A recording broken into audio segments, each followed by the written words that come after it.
Assalamualaikum warahmatullahi wabarakatuh. Nama saya Reza Atala Mulia dengan NIM akhir 153, berasal dari kelas penologi atau viktimologi kelas F. Saya di sini akan menjelaskan mengenai pasal 551 Undang-Undang Nomor 1 Tahun 2023 tentang Kitab Undang-Undang Hukum Pidana yang mengatur tentang tujuan pemidaan pidana, yang dimana di sini saya akan membahas mengenai poin lembaga permasyarakatan, yang kedua mengenai menyelesaikan konflik, dan ketiga mengenai penyesalan pelaku. Pada pasal ini menyebutkan bahwa tujuan pemidanaan yang pertama itu mencegah terjadinya tindak pidana, yaitu dengan cara mengancam dan menjatuhkan pidana. Ada juga menyelesaikan konflik yang timbul akibat tindak pidana tersebut, terus mengembalikan keseimbangan sosial yang terganggu akibat tindak pidana, terus membebaskan rasa penyesalan pada pelaku tindak pidana, dan yang terakhir ada menyadarkan pelaku untuk tidak mengulangi tindak pidana. Yang pertama yaitu dalam konteks lembaga permasyarakatan. Tujuan dari pemidanaan ini diwujudkan melalui beberapa cara, yaitu ada rehabilitasi, pendidikan dan pelatihan, dan konseling serta terapi. Yang poin rehabilitasi, lembaga permasyarakatan atau lapas berfungsi sebagai tempat rehabilitasi bagi narapidana, juga untuk membantu mereka meninggalkan perilaku kriminalnya dan kembali menjadi warga negara yang baik. Lapas memang juga tidak hanya berfungsi sebagai tempat penahanan, juga sebagai pusat pembinaan narapidana untuk menjadi warga negara yang produktif dan bertanggung jawab.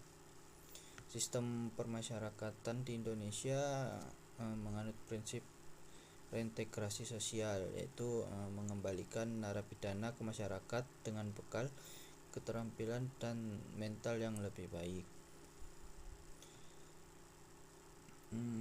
Program pembinaan di lapas juga meliputi pembinaan kepribadian, yang itu keagamaan, kemandirian, kedisiplinan. Pembinaan kemandirian, yang kedua ada pembinaan kemandirian seperti keterampilan kerja dan juga pendidikan.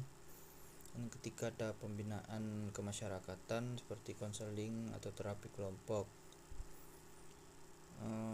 Program ini direncanakan agar narapidana untuk mengurangi resiko pengulangan tindak pidana yang dilakukan oleh narapidana.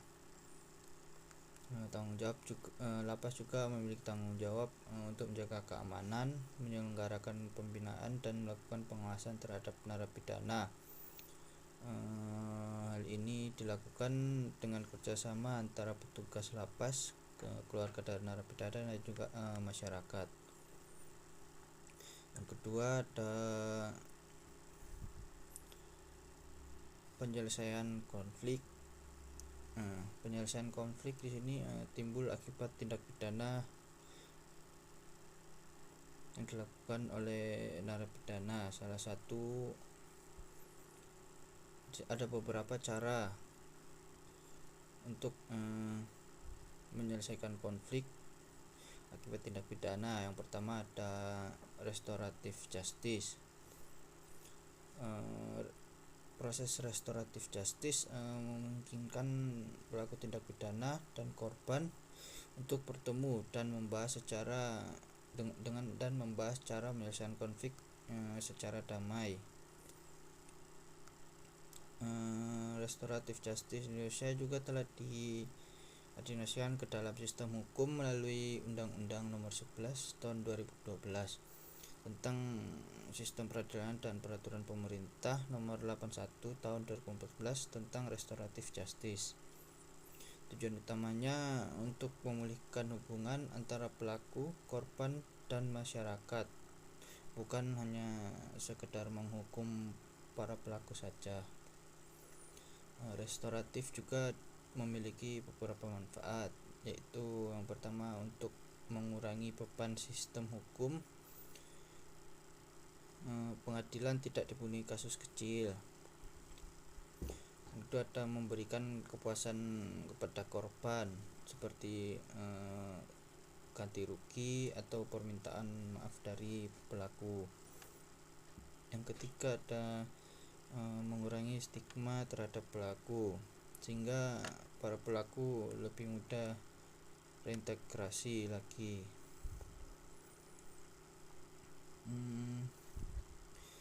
Terus ada mediasi.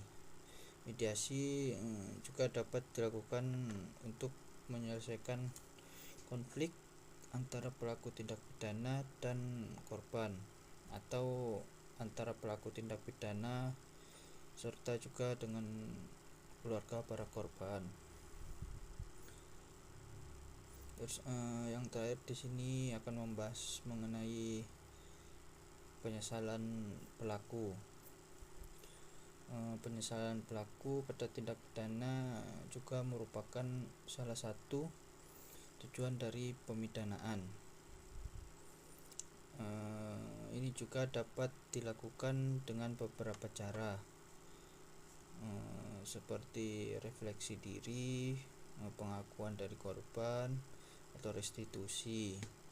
Refleksi diri ini narapidana di sini yaitu diberikan beberapa kesempatan untuk merefleksikan diri dan menyadari kesalahan dari mereka.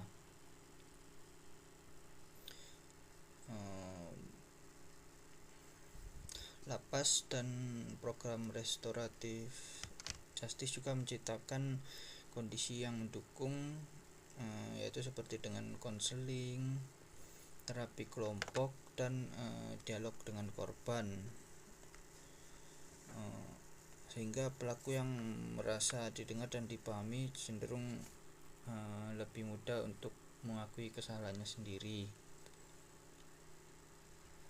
Terus pengakuan, narapidana diberi kesempatan untuk mengakui kesalahan mereka dan untuk meminta maaf kepada korban. Penyesalan dari pelaku dapat meningkatkan kemungkinan rehabilitasi, mengurangi risiko pengulangan tindak pidana, dan agar membantu korban merasa lebih puas dengan proses hukum.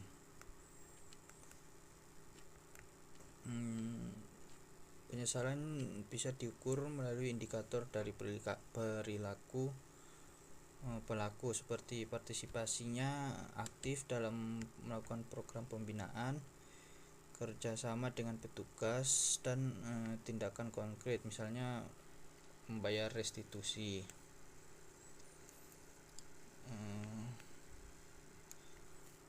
Dari hubungan ketiga poin tersebut, sini lapas menyediakan infrastruktur dan program yang mendukung penyelesaian konflik dan penyesalan para pelaku. Penyelesaian konflik atau restoratif justice juga menjadi jembatan antara pelaku dan korban, sehingga penyesalan lebih mudah muncul oleh korban. Penyesalan pelaku juga adalah hasil akhir yang diharapkan agar dapat memutus siklus kejahatan. Dengan ini pasal 51 KUHP di sini bukan hanya tentang tujuan pemidanaan, tapi juga tentang strategi holistik untuk mencapai keadilan, kesejahteraan masyarakat, dan rehabilitas pelaku. Namun di sini tujuan pemidanaan juga tidak hanya berfokus pada penyesalan pelaku, tapi juga pada pencegahan tindak pidana, penyelesaian konflik, dan pengembalian keseimbangan sosial. Mungkin itu sekian. Selanjutnya Pasal 51 Undang-Undang Nomor 1 Tahun 2023 tentang Kitab Undang-Undang Hukum Pidana itu merupakan landasan filosofis itu mengapa negara menjatuhkan pidana kepada pelaku tindak pidana.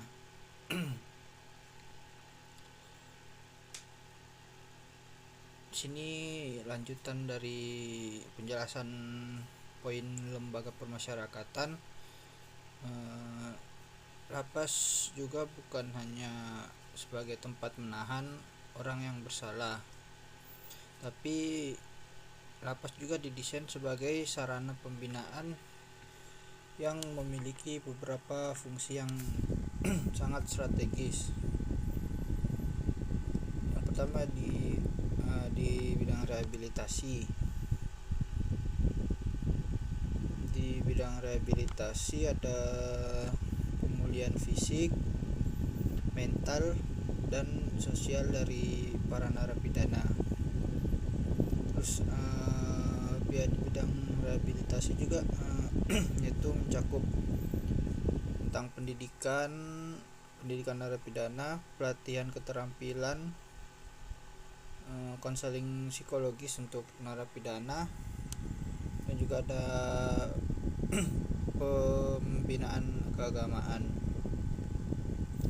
Tujuannya yaitu agar dapat mengubah narapidana dari orang yang terisolasi untuk menjadi individu yang siap untuk kembali bersosialisasi ke masyarakat.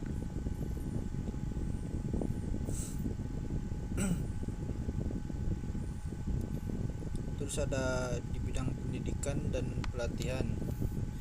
Di lapas ini juga menyediakan pendidikan formal seperti ada SD, SMP, SMA, dan juga pendidikan non formal seperti kursus keterampilan. Contohnya yaitu pelatihan menjahit, pertukangan kayu, ada budidaya tanaman, dan juga teknologi informasi.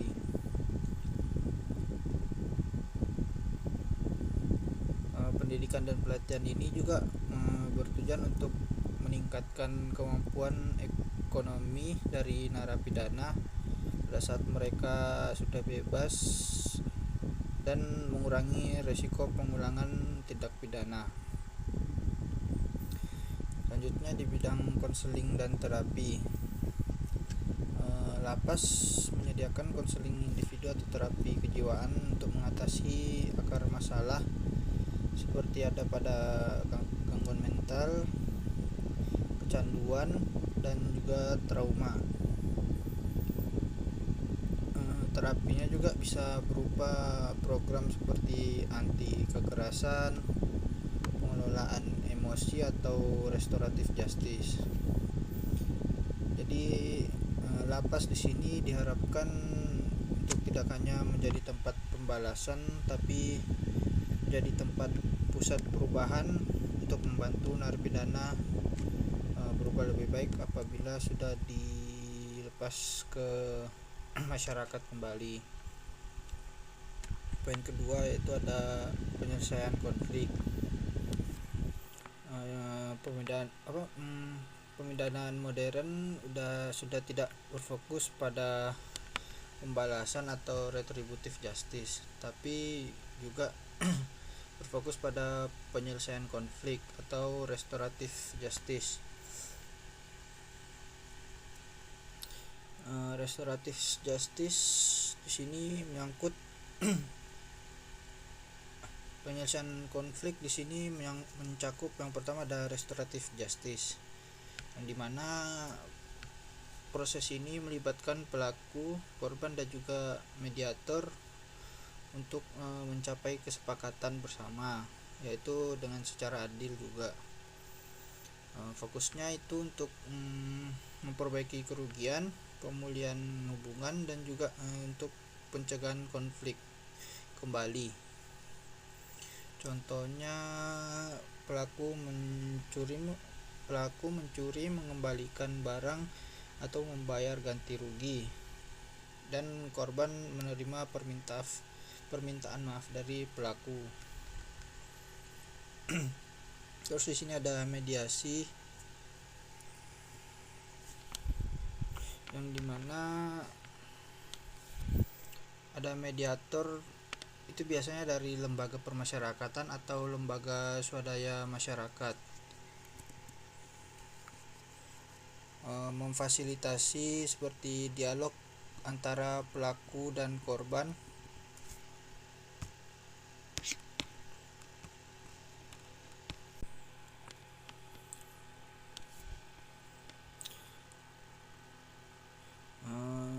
mediasi juga bisa dilakukan sebelum atau sesudah adanya proses hukum, tergantung dari kasusnya tersendiri.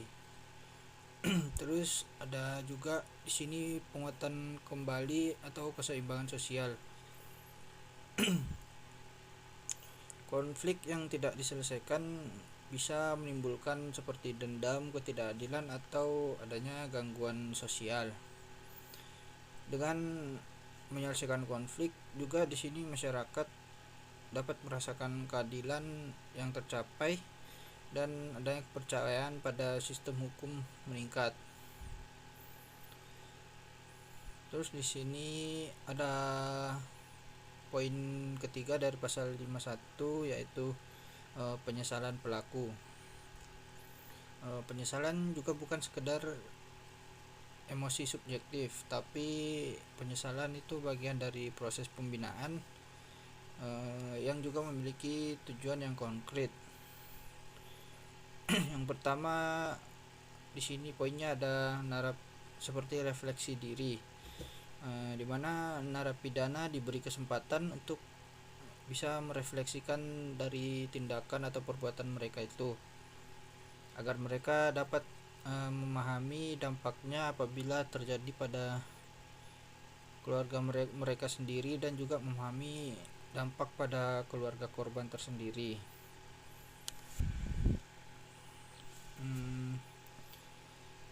Program seperti jurnal refleksi, ada juga kelompok diskusi atau ceramah keagamaan juga dapat membantu proses ini.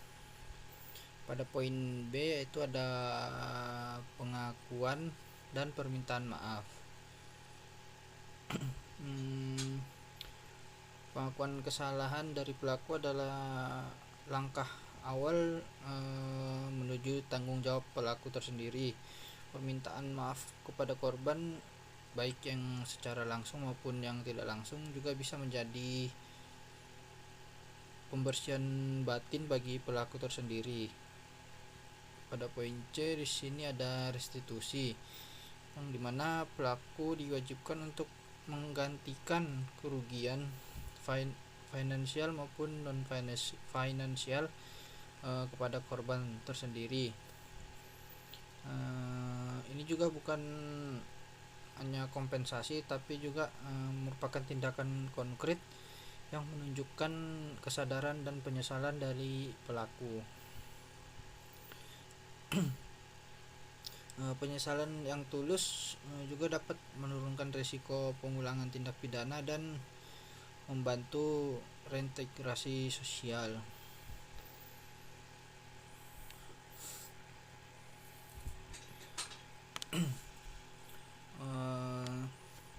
Selanjutnya juga di sini menghubungkan dari ketiga poin yang sudah dijelaskan, yaitu ada lembaga permasyarakatan, penyelesaian konflik, dan penyesalan dari pelaku, di mana lapas yaitu berfungsi sebagai wadah bagi narapidana untuk mengalami atau untuk melakukan rehabilitasi, pendidikan, dan konseling di lapas. Terus penyelesaian konflik juga dapat terjadi di dalam atau luar lapas, yaitu sebagai bagian dari program pembinaan. Kalau penyesalan pelaku itu merupakan hasil dari proses di lapas dan hasil dari penyelesaian konflik yang kemudian bisa mengarahkan mereka pada perubahan perilaku mereka sendiri. Jadi pada pasal 51 KUHP, pidana bukan hanya sebagai hukuman, tapi pidana di sini sebagai alat untuk menciptakan masyarakat yang lebih adil, aman, dan juga harmonis. Pasal 51 KUHP juga menekankan pentingnya pencegahan dan edukasi masyarakat untuk mengurangi adanya angka kejahatan yang terjadi. Lapas juga harus bekerja sama dengan lembaga swadaya masyarakat dan kelompok keagamaan untuk mendukung adanya proses rehabilitasi.